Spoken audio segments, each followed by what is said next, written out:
The scent of burning prairie grass reached Winifred Gardner's nostrils before she saw the angry orange glow on the horizon. Her heart stuttered in her chest as realization dawned. The field between her family's homestead and town was ablaze, and the wind was pushing the flames directly toward her. Wyoming Territory, 1876. Summer had been mercilessly dry, turning the once lush grasslands surrounding the small settlement of Cottonwood Springs into kindling waiting for a spark. Winifred had stayed too long in town, helping Mrs. Hollister with her new baby, and now the setting sun illuminated her terrible predicament. "Come on, Penny," she urged her mare, tugging the reins to guide the horse away from the main trail and toward what she hoped would be a safe passage around the fire. The normally docile animal snorted in distress, sensing the danger ahead. Winifred's blue calico dress whipped around her legs as the wind intensified. At 22, she'd lived on the frontier long enough to know wildfires were among the deadliest threats to settlers. Her father had taught her to respect the land's power, but she'd never faced a blaze alone. Penny reared suddenly as a wall of flames erupted from a thicket 50 yards ahead, cutting off their escape route. The horse panicked, throwing Winifred from the saddle. She hit the ground hard, the breath knocked from her lungs. By the time she scrambled to her feet, Penny had bolted. "Penny," she called futilely, watching her only means of escape disappear into the gathering dusk. The crackling roar of the fire grew louder, drowning her cries.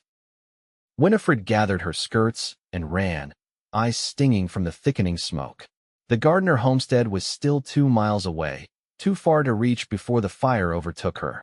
Her only hope was to find a creek bed, a rocky outcrop, anywhere the flames might pass over. The smoke grew denser, forcing her to tear a strip from her petticoat to cover her mouth and nose. Her eyes watered as she stumbled forward, disoriented by the swirling ash and darkening sky. The heat pressed against her like a physical force, making each breath more painful than the last. A fallen tree blocked her path. As she climbed over it, her dress caught on a jagged branch, tearing the fabric and leaving a long scratch on her calf. She hardly felt it, her senses overwhelmed by the approaching inferno. The world began to spin. Winifred tried to focus, to keep moving, but her limbs grew heavier with each step. The smoke was suffocating her. Her knees buckled, and she fell to the ground, consciousness slipping away even as she fought to stay awake. Her last thought was of her parents, wondering if they would ever know what happened to her. Wade Nichols had been following the North Ridge when he spotted the fire. The experienced cowboy immediately recognized the danger, changing course to ride toward the Gardner homestead to warn them. He'd been on his way back to the Circle Inn Ranch after delivering a message to Fort Laramie when the telltale orange glow caught his attention. At 26, Wade had seen his share of prairie fires, having worked cattle drives across 3 territories. His buckskin horse, Ranger, was steady and trail-wise, but even he grew skittish as they approached the advancing wall of flame. "Easy, boy," Wade murmured, patting the horse's neck. His eyes scanned the landscape, looking for the safest path. That's when he saw it, a horse without a rider, galloping wildly away from the fire. The side saddle told him all he needed to know. "Someone's out there," he said grimly, turning Ranger toward the blaze. The wind shifted momentarily, giving him a glimpse through the smoke of something blue on the ground. A figure. Wade didn't hesitate.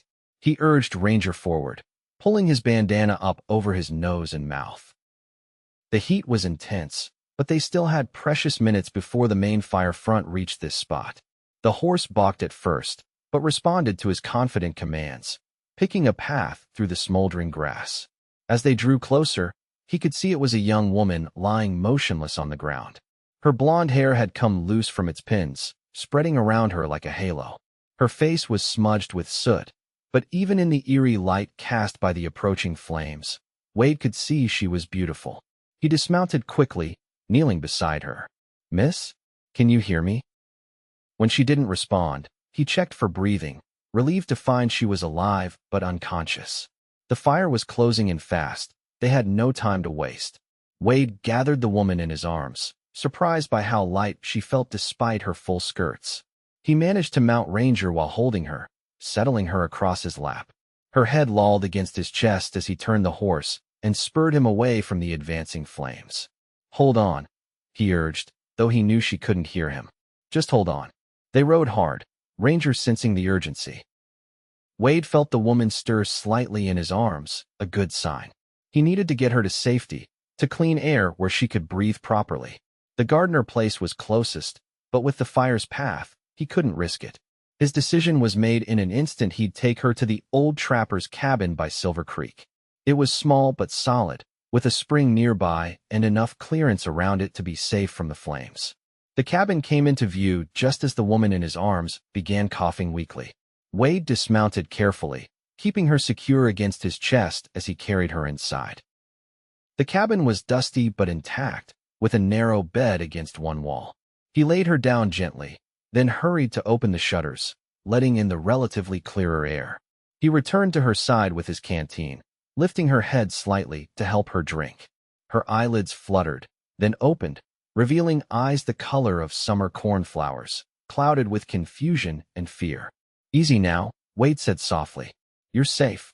"The fire," she gasped, trying to sit up. "We're clear of it. Name's Wade Nichols. Found you passed out in the path of that blaze." Recognition dawned slowly on her face. You carried me out." He nodded, offering the canteen again. "Think you can tell me your name, miss?" "Winifred Gardner," she managed between sips. "Winnie, I was coming home from town when I saw the fire. My horse spooked. I saw her running free. If we're lucky, she'll make it home and your folks will know to look for you." Winnie's eyes widened with sudden alarm. "My parents. The homestead. Is your place east of here?" "On Cottonwood Creek." She nodded anxiously. "Then they should be all right. Fire's moving northwest with the wind. But we can't risk traveling in the dark with the fire still burning." He stood, moving to check Ranger through the window. "We'll have to wait till morning." Winnie sat up fully now, wincing slightly. Her dress was torn and dirty, and a scratch on her leg had begun to bleed. Wade noticed and retrieved a clean handkerchief from his pocket. "May I?" he asked, gesturing to her injury. After a moment's hesitation, she nodded, adjusting her skirt to reveal the scratch. Wade gently cleaned the wound, trying not to notice how the firelight from the small hearth he'd just lit played across her features. Despite the soot and dishevelment, she was undeniably the most beautiful woman he'd encountered in the territory. "Thank you," Winnie said quietly. "If you hadn't come along, anyone would have done the same," he replied, though they both knew that wasn't necessarily true. The frontier was as unforgiving as it was vast, and many travelers minded only their own survival. "Are you from around here?" she asked, studying him with newfound curiosity. His broad shoulders filled out his worn denim jacket, and despite the grime of travel, there was something undeniably handsome about his strong jawline and warm hazel eyes. "Got a job at the Circle N, just started last month. Before that, I was driving cattle up from Texas." Wade moved to tend the small fire he'd built. "How about your family? Been in these parts long?" 3 years. Pa wanted land of his own after working someone else's in Missouri all his life. The Homestead Act was our chance."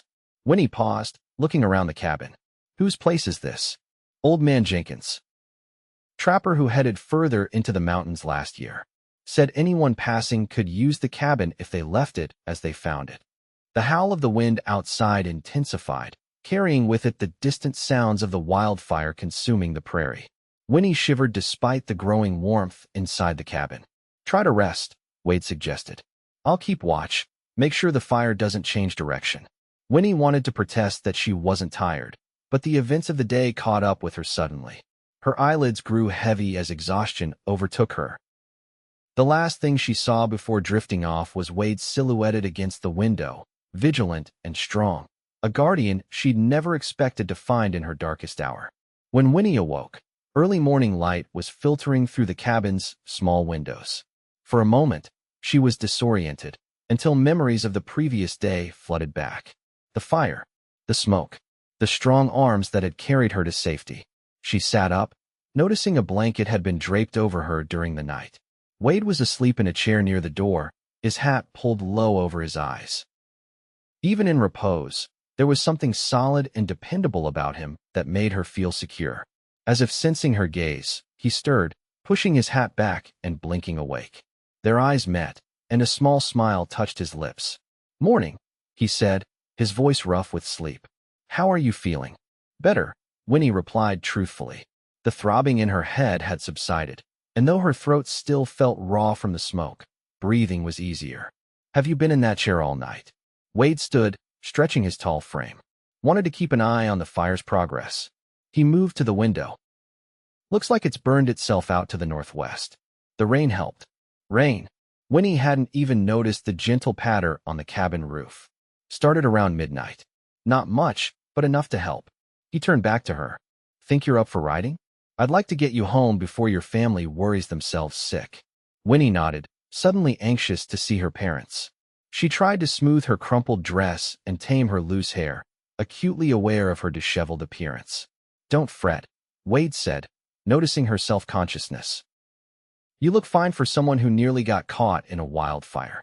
His casual compliment brought unexpected warmth to her cheeks. Winnie Gardner wasn't accustomed to such attention from handsome cowboys. The young men in Cottonwood Springs were mostly farmers' sons or shopkeepers, none with the quiet confidence and worldly air that Wade Nichols possessed. They set out after a simple breakfast of jerky and the last of Wade's coffee. The landscape had transformed overnight, with large swaths of blackened prairie stretching as far as they could see. Yet already, in the areas where the rain had fallen heaviest, tiny green shoots pushed up through the ash, nature's remarkable resilience on display. Wade helped Winnie mount Ranger, then swung up behind her. The proximity was unavoidable, his chest warm against her back as they rode. Winnie found herself unusually aware of his nearness, of the strong arms that reached around her to hold the reins. It was improper, of course, to ride this way with a man she'd just met, but circumstances had made propriety a luxury they couldn't afford. Your parents, Wade said after they'd ridden in silence for a while. Will they be worried? Terribly, Winnie admitted. Pa probably rode out looking for me once Penny came home without me. Tell me about them, he encouraged, guiding Ranger around a still smoldering log. So Winnie told him about Thomas Gardner, a stubborn but kind-hearted man who had dreamed of having his own land for as long as she could remember, and her mother Eliza, whose herb garden was the envy of every woman in the county. She spoke of her younger brother William, who at 18 had recently taken a job at the sawmill in town, and her sister Mary, just 16 and already receiving callers on Sunday afternoons. Sounds like a fine family, Wade commented when she finished. There was something in his voice, a longing perhaps, that made Winnie curious. And yours? She asked. Do you have family waiting somewhere? Wade was quiet for a moment. Lost my folks when I was 17. Fever took them both within a week of each other. No siblings.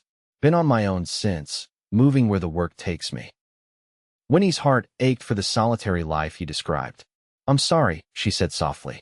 It was a long time ago, he replied, but she sensed the wound wasn't as healed as he pretended. Look there, I believe that's smoke from a chimney. Could that be your place? Winnie peered ahead, spotting the thin wisp of smoke rising beyond a stand of cottonwoods that had somehow escaped the fire. Yes, that's home. The relief in her voice was palpable. As they approached the Gardner homestead, Winnie saw her father pacing in the yard. When he spotted them, he shouted something over his shoulder toward the house, and moments later her mother appeared at the door, hand pressed to her mouth in disbelief. Winnie, Thomas Gardner called, rushing toward them as Wade brought Ranger to a halt. Thank the Lord. Wade helped her dismount, and she was immediately enveloped in her father's embrace. Then her mother's, tears flowing freely from all three. We thought. When Penny came back without you. Eliza Gardner couldn't finish the sentence, too overcome with emotion. Mr. Nichols found me, Winnie explained, turning to Wade, who stood respectfully to the side. I'd fainted from the smoke. He carried me to safety. Thomas Gardner approached Wade, extending his hand. Sir, I don't know how to thank you for saving my daughter. Wade shook his hand firmly. No thanks needed, Mr. Gardner. Just glad I was passing through. You must stay for a meal, at least, Eliza insisted. It's the very least we can do. Wade glanced at Winnie, who found herself hoping he would accept. Their eyes held for a moment longer than necessary before he nodded. That's mighty kind of you, Mrs. Gardner. Thank you. Inside, once Winnie had changed into a clean dress and washed away the soot, the family gathered around the table for a hearty meal of rabbit stew and fresh bread. William and Mary peppered Wade with questions about his travels, which he answered with good-natured patience. Winnie observed him as he spoke, noting the way he included everyone in the conversation, the respect with which he addressed her parents, and the genuine interest he showed in her siblings' lives. "Where will you go now, Mr. Nichols?" Thomas asked as the meal concluded. "Back to the Circle Inn, sir. I've been away longer than planned, and Mr. Norwood will be expecting me." "The Circle Inn?" William's eyes widened. "That's Owen Norwood's spread. Biggest ranch in the territory." Wade nodded. "He's a fair boss. Took me on when I rode in looking for work last month." "That's only about 10 miles from here," Eliza noted, exchanging a glance with her husband that Winnie didn't miss. "Perhaps you could come for Sunday dinner sometime, if Mr. Norwood can spare you." Winnie's pulse quickened at her mother's invitation. It was clear her parents approved of Wade, likely seeing him as a potential suitor. The thought should have embarrassed her, but instead, she found herself hoping he would accept. Wade's eyes found hers again. "I'd like that very much, Mrs. Gardner, if it wouldn't be an imposition." "Not at all," Thomas assured him. "A man who saved my daughter's life is always welcome at our table." When it was time for Wade to leave, Winnie walked him out to where Ranger waited, already saddled and ready. The late afternoon sun cast long shadows across the yard, and a gentle breeze carried the scent of rain-washed earth. "I don't know how to thank you properly," Winnie said, suddenly shy now that they were alone. Wade adjusted his hat, a half-smile playing at his lips. "Seeing you safe with your family is thanks enough, Miss Gardner." "Winnie," she corrected him. "After what we've been through, I think you've earned the right to use my given name." His smile widened. "Winnie, then. And I'm Wade, not Mr. Nichols." A comfortable silence fell between them, filled with unspoken thoughts and new feelings neither was ready to name. "Will you really come for Sunday dinner?" she finally asked. "Wild horses couldn't keep me away," he replied, his eyes sincere. Then, in a gesture that surprised them both, he reached for her hand, raising it briefly to his lips in a gentle kiss that was both respectful and somehow more intimate than any touch she'd known. "Until Sunday, Winnie Gardner." She watched him ride away, her hand still tingling where his lips had touched, a curious mixture of excitement and trepidation filling her heart. Something had begun between them amidst the danger and chaos of the wildfire, something that, like the new growth already emerging from the ashes of the prairie, held the promise of life and renewal. True to his word, Wade arrived promptly for Sunday dinner the following week. He'd clearly made an effort with his appearance. His shirt was pressed, his boots polished, and he'd trimmed his beard. He brought small gifts, candy for Mary, a new hunting knife for William, and a bouquet of wildflowers for Eliza. For Winnie, he presented a book of poetry he'd purchased from the general store in town. The shopkeeper's wife said it was popular back east. He explained as Winnie ran her fingers over the leather binding. "Thought you might enjoy it." "It's wonderful," she said sincerely, touched by his thoughtfulness. "Thank you." Dinner was a lively affair, with Thomas sharing news from town about plans to build a proper schoolhouse by year's end. Wade spoke about life on the Circle Inn, describing the upcoming cattle drive that would take him away for several weeks. "When do you leave?" Winnie asked, trying to mask her disappointment. 2 weeks from Tuesday," he replied. "We're taking 3,000 head to the railhead in Cheyenne." "That's quite an undertaking," Thomas remarked, impressed. "Norwood runs a tight operation. Should be back before the first snow, barring any trouble." After the meal, while Eliza and Mary cleared the dishes, Thomas suggested Wade might like to see the improvements he'd made to the barn. William joined them, eager to show off the new workbench he'd constructed. Left alone, Winnie took the opportunity to slip outside to the garden, needing a moment to sort through her confusing emotions. In just over a week, Wade Nichols had begun to occupy her thoughts in a way no man ever had. Yet soon he would be gone for months, and who knew what might happen in that time. The frontier was full of pretty young women looking for husbands, and Wade, with his steady job and good character, would make an excellent match for any of them. She was so lost in thought that she didn't hear him approach until he spoke her name softly. Turning, she found him standing just a few feet away, hat in hand. "Your father is a remarkable man," Wade said. "Built all this from nothing in just 3 years." Winnie nodded, pride evident in her expression. "He works harder than anyone I know. Must be where you get your strength from." When she looked questioningly at him, he continued, Not everyone would have made it as far as you did in that fire before succumbing to the smoke. You've got grit, Winnie Gardner. His compliment warmed her more than it should have. Will you tell me about the cattle drive? She asked, changing the subject. I've always wondered what it's like. Wade leaned against the garden fence, his expression thoughtful. It's hard work. Dusty, dangerous at times. But there's something about being out there under that big sky, moving those beasts across the land. It gets in your blood. You love it, she observed. I do, he admitted. But lately I've been thinking it might be nice to put down roots somewhere. Find a piece of land, build something lasting. His eyes met hers. What about you? What do you dream about, Winnie? The directness of his question caught her off guard. No one had ever asked her that before. Young women in the territory weren't expected to have dreams beyond marriage and children. I want a family of my own someday, she began carefully. But I also want to do something meaningful. I've been helping Dr. Simmons in town sometimes. He's teaching me about medicines, caring for the sick. A healer, Wade said with approval. That suits you. Most men wouldn't think so, she replied, surprising herself with her candor. They want a wife who focuses solely on home and hearth. Wade's gaze intensified. I'm not most men, Winnie. The implication in his words sent a shiver through her that had nothing to do with the evening breeze. Before she could respond, Mary called from the porch that their mother had served pie. The moment broken, they returned to the house, but Winnie felt something had shifted between them. The possibility that Wade might truly see her for who she was and what she wanted from life seemed both terrifying and exhilarating. As the sun began to set, Wade prepared to leave. The entire family came out to bid him farewell, with Thomas extending another invitation for the following Sunday. I'd be honored, sir, Wade replied, though I'll be starting preparations for the drive. If I can't make it, I hope you'll allow me to call when I return. Our door is always open to you, Mr. Nichols, Eliza assured him. When it was Winnie's turn to say goodbye, she found herself tongue-tied, acutely aware of her family's watchful eyes. Thank you for the book, she managed. I hope you'll tell me your favorite poems when I see you next, Wade said, holding her gaze for a moment before mounting Ranger. With a tip of his hat, he was gone, leaving Winnie to wonder how a man she'd known such a short time could have such a profound effect on her heart. The next 2 weeks passed in a blur of activity. A summer storm had damaged several nearby farms, and Winnie spent many days helping families repair homes and salvage crops. Dr. Simmons called upon her assistance with a difficult childbirth in town, an experience that both exhausted and exhilarated her. Wade managed to visit once more before the cattle drive, arriving unexpectedly on a Thursday afternoon when Winnie was alone at the homestead, her parents having gone to town for supplies.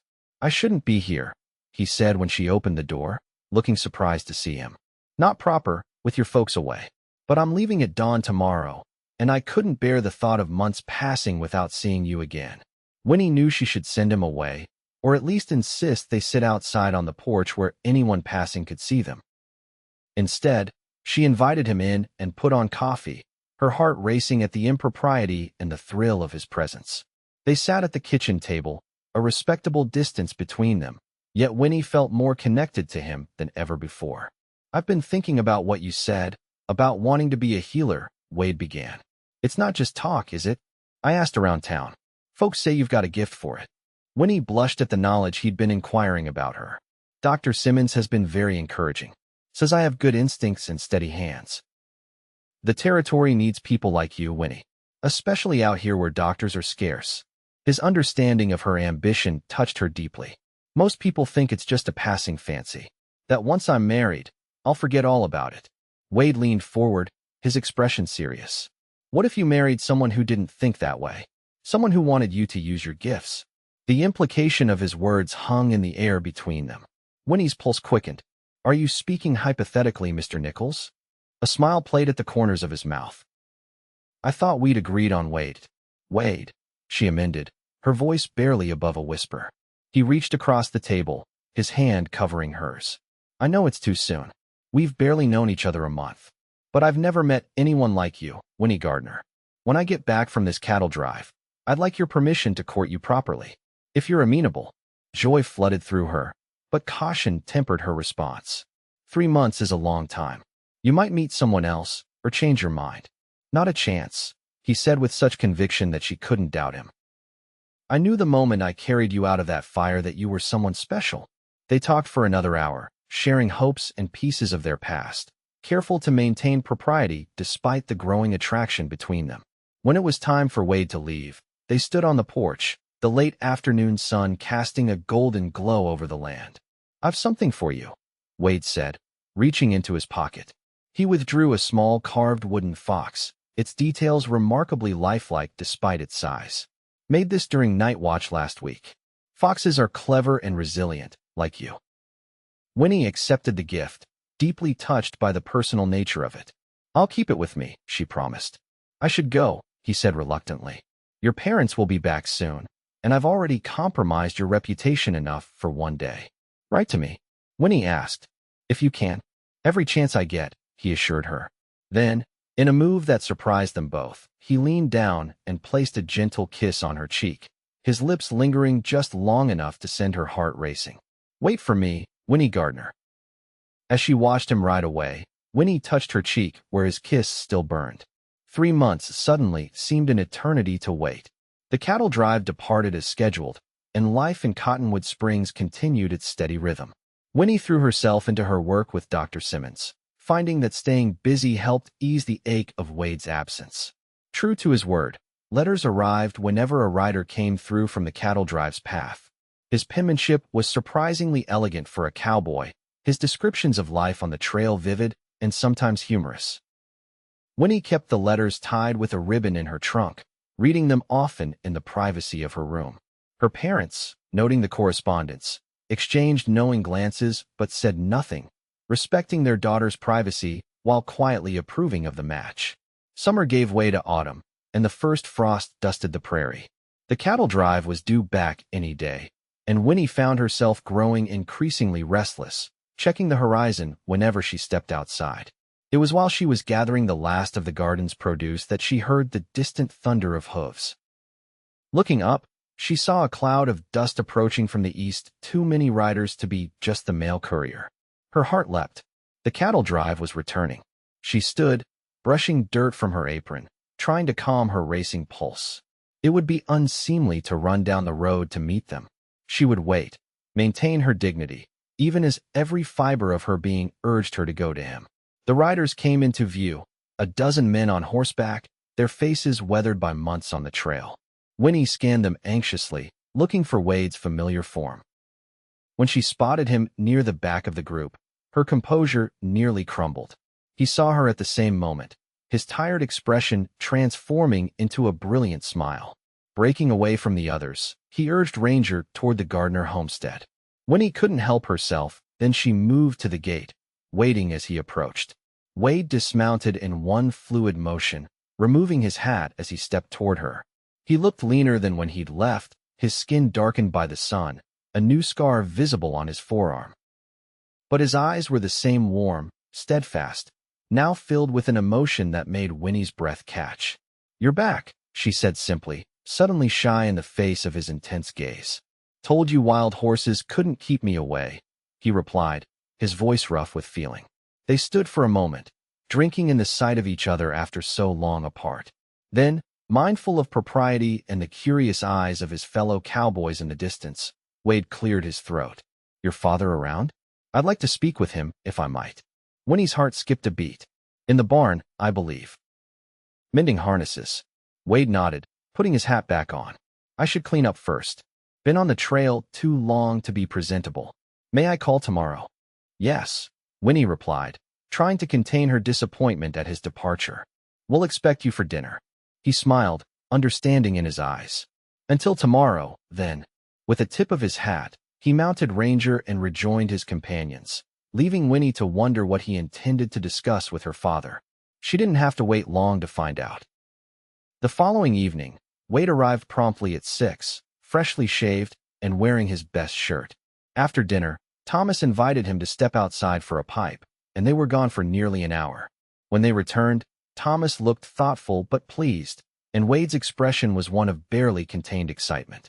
As the evening drew to a close, Thomas surprised everyone by suggesting Winnie might show Wade the new bench they'd placed down by the creek. Just for a few minutes, mind. he added with unusual leniency. Still light enough to see your way. Bewildered but eager for a moment alone with Wade, Winnie led him down the worn path to the creek that marked the eastern boundary of the Gardner property. The bench sat beneath an ancient cottonwood, offering a view of the water and the rolling hills beyond. Your father is an exceptional man, Wade said as they sat down, a respectable distance between them despite the privacy the setting afforded. What did you two discuss for so long?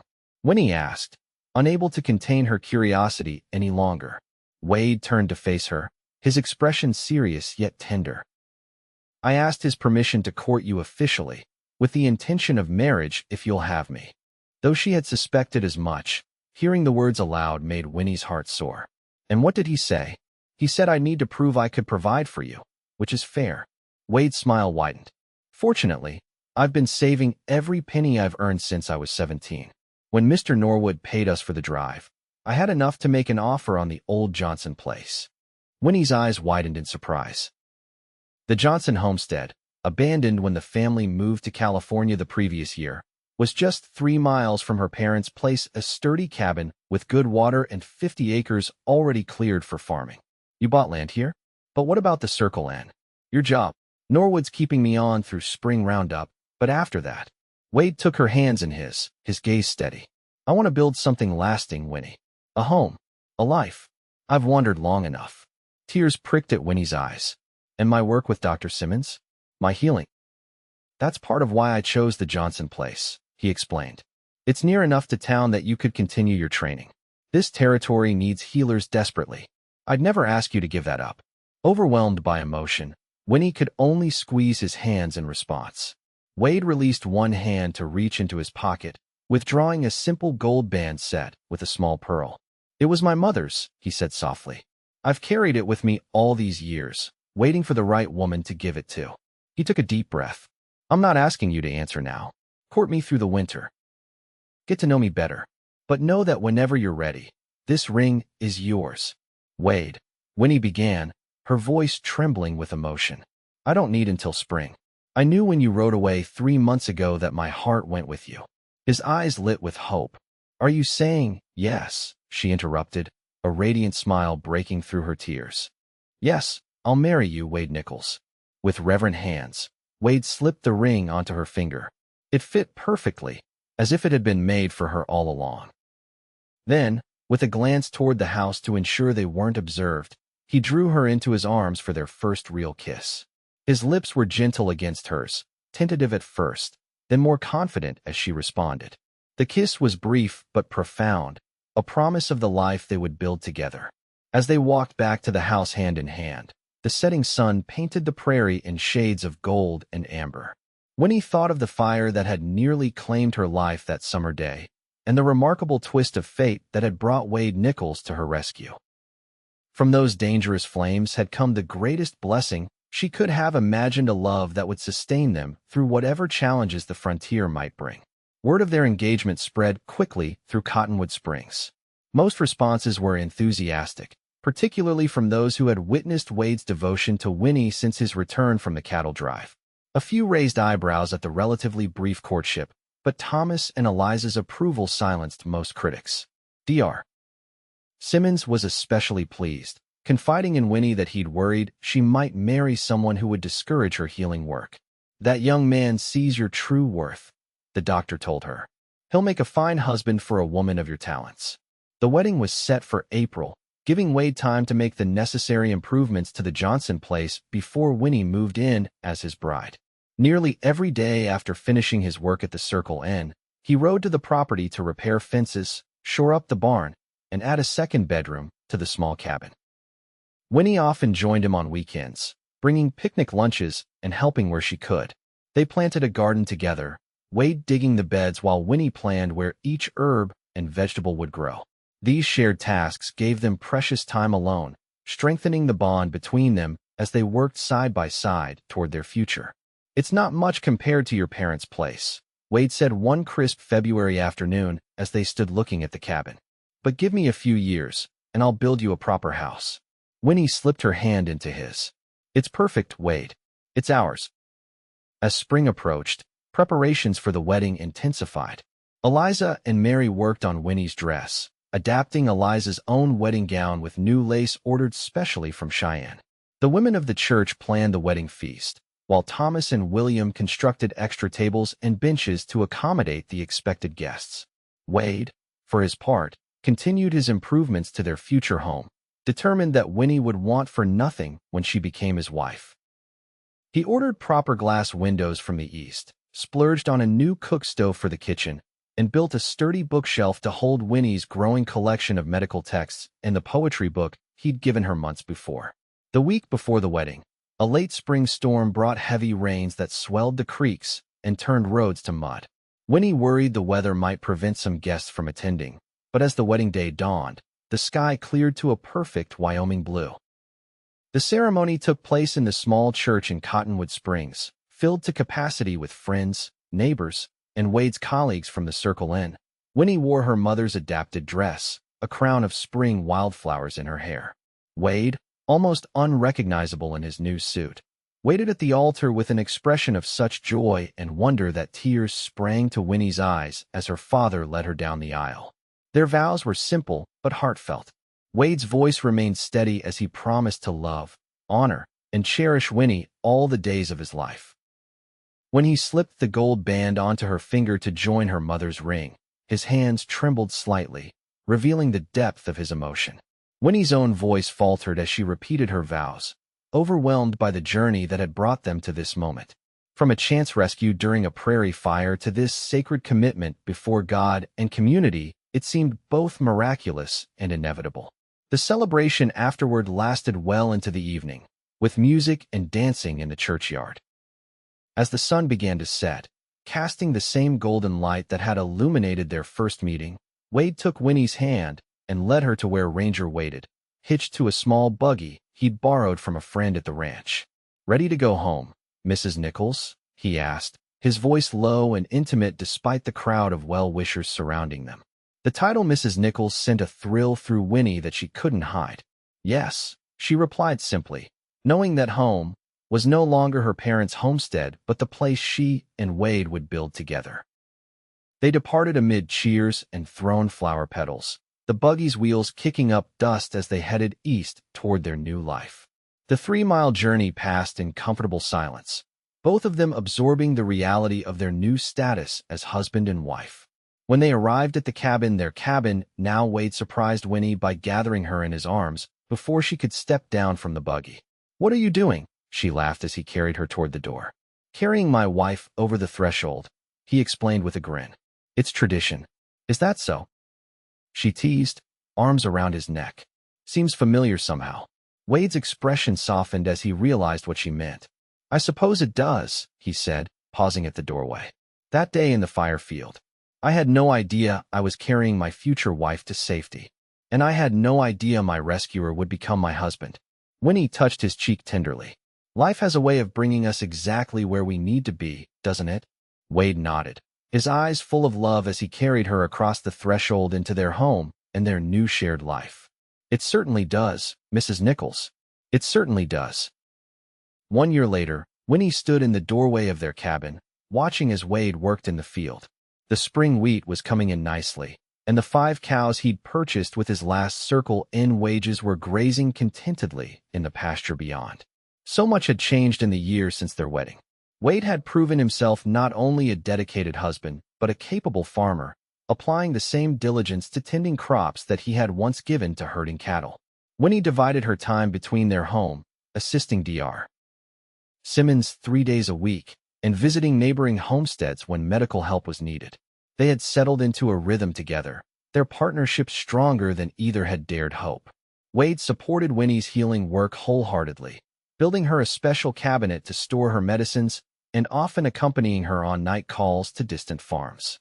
Winnie, in turn, threw herself into making their house a home, filling it with warmth and comfort for the man who had so completely captured her heart.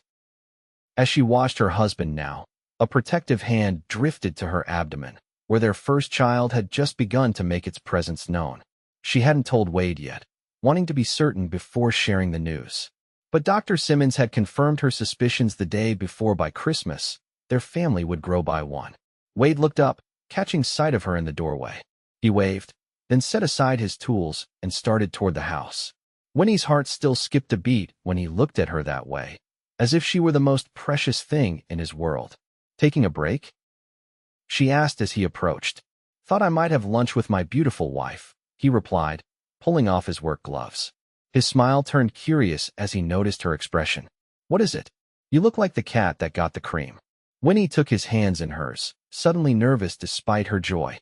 "I have something to tell you." Understanding dawned in his eyes before she could continue. "Winnie, are you?" She nodded, tears of happiness springing to her eyes. "Dr. Simmons says the baby should arrive around Christmas." Wade's reaction was everything she could have hoped for. With a whoop of joy, he lifted her off her feet and spun her around, then immediately set her down again, concerned. "Should I be doing that? I don't want to hurt either of you." Winnie laughed, touched by his instant protectiveness. "I'm not made of glass, Wade Nichols. The baby and I are perfectly fine." He placed a gentle hand on her still flat stomach, wonder written across his features. "A baby," he whispered. "Our baby. Are you happy?" she asked, though his reaction had already answered her question. "Happier than I ever thought possible," he replied, gathering her close. "When I found you in that burning field 2 years ago, I was just a drifter with no real home. Now I have land, a wife I adore, and a child on the way." His voice grew thick with emotion. "You've given me everything, Winnie. We've given each other everything," she corrected softly, leaning into his embrace. "And this is just the beginning." As they stood together on the land they'd made their own, with the promise of new life growing between them, Winnie thought again of that fateful day when fire had spread across the field and a lone cowboy had found her fainting in its path. What had seemed like catastrophe had instead become the first chapter in a love story. Neither of them could have imagined a story that would continue to unfold across the seasons of their lives together in the wild, beautiful territory they called home.